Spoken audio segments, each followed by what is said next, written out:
My name is Sophia, I'm 28, and my own sister kicked me out of her wedding the night before the ceremony. Little did she know, I owned the venue, and I was about to cancel the whole thing. Before I tell you how I exposed a lifetime of lies with a single conference call, let me know where you're watching from in the comments.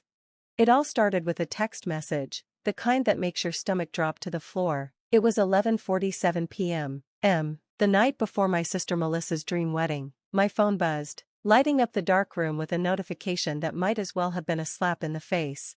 Don't bother showing up tomorrow, Sophia. You're no longer welcome at my wedding. I read it once, then twice. There was no explanation. No, I'm sorry, just a cold, hard dismissal. For a moment, I just sat there, the glow of the screen reflecting in my eyes. I wasn't shocked, not really, disappointed, always, but shocked? No, this was just the grand finale to a lifetime of being the family's resident disappointment.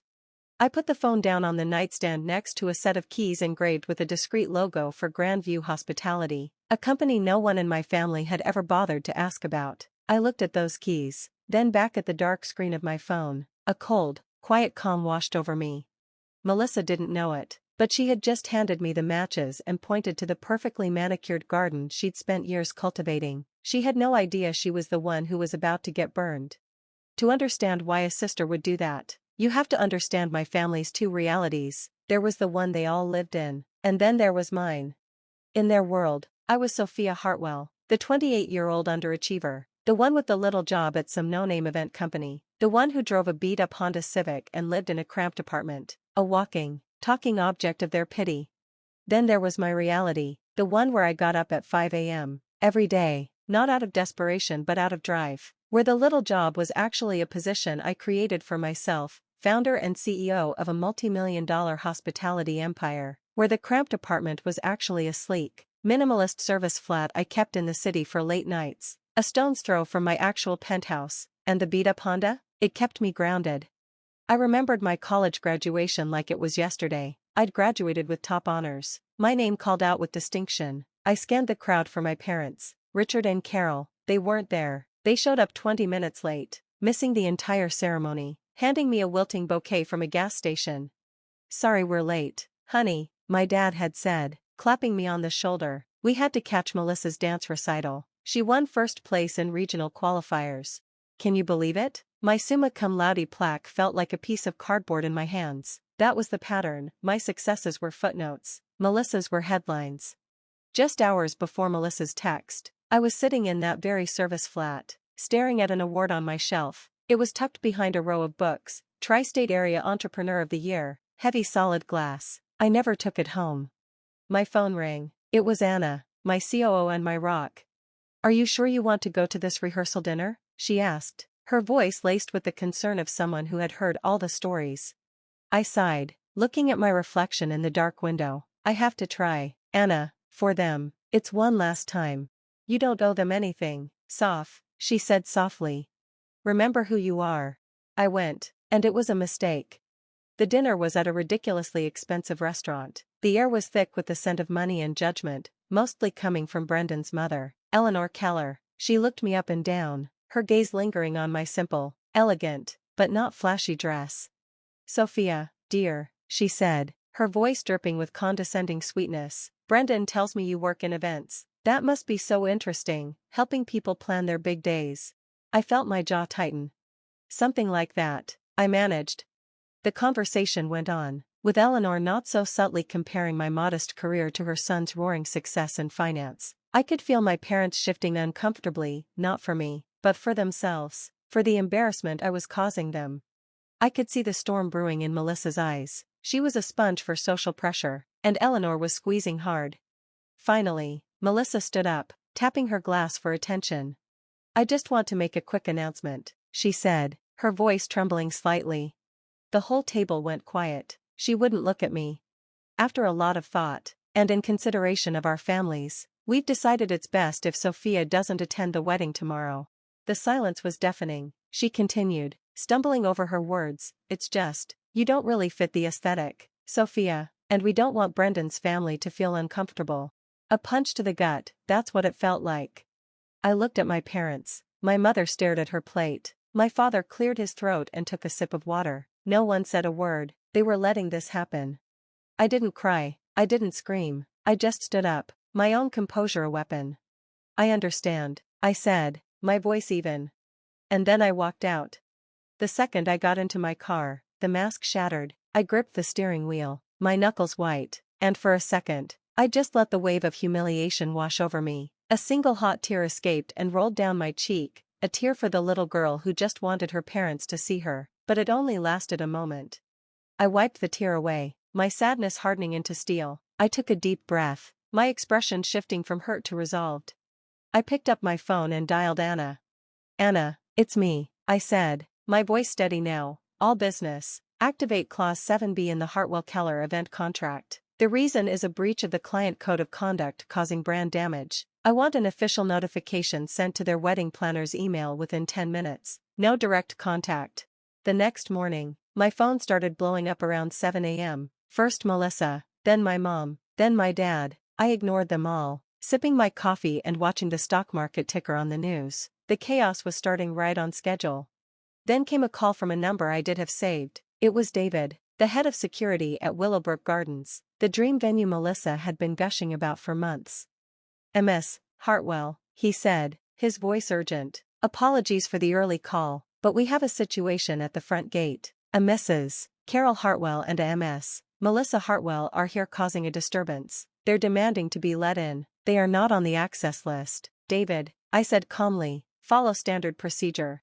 Understood, ma'am. Minutes later, my dad called. This time, I answered.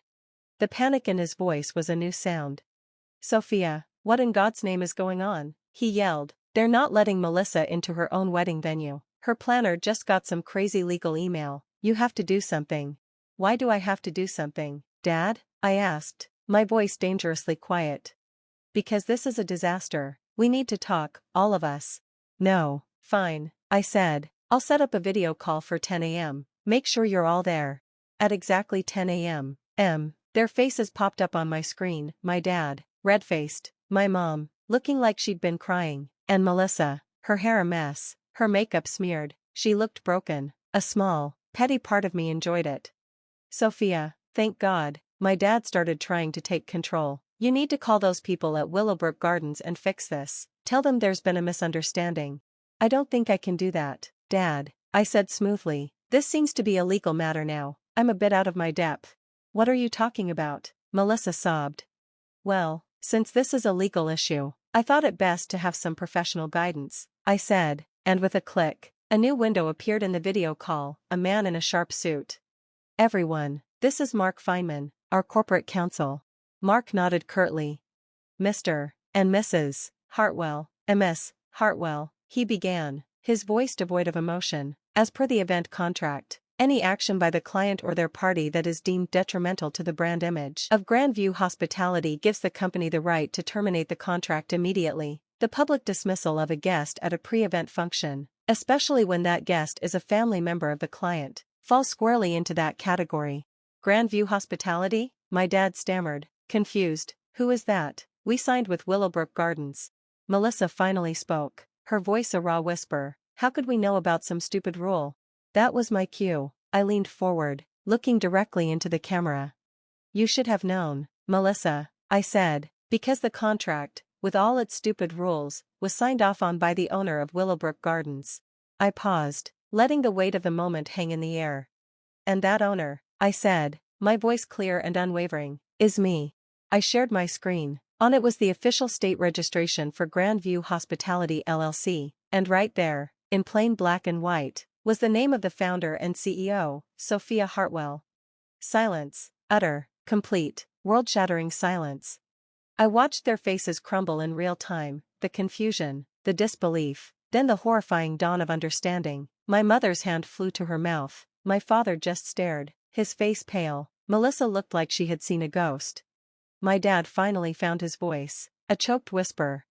You can fix this, right, Sophia, please? I let the question hang there for a moment, then I gave them my final devastating truth. There's nothing to fix, I said. A business decision has been made. However, as a gesture, there is a solution. I clicked again, bringing up a picture of a breathtaking estate, all stone and ivy and sprawling lawns. Rosewood Estate is available. It's our most exclusive property. A flicker of hope appeared in their eyes. The standard commercial rate is $50,000, I continued, payable upfront. Consider it a lesson in how the real world works, a lesson, Dad, you never quite got around to teaching me. I looked at my mother and the profits from the event. I'll be donating them in your name, Mom, to that women's education fund you once told me was a waste of time, just so you can see how much value a vision dream can actually create.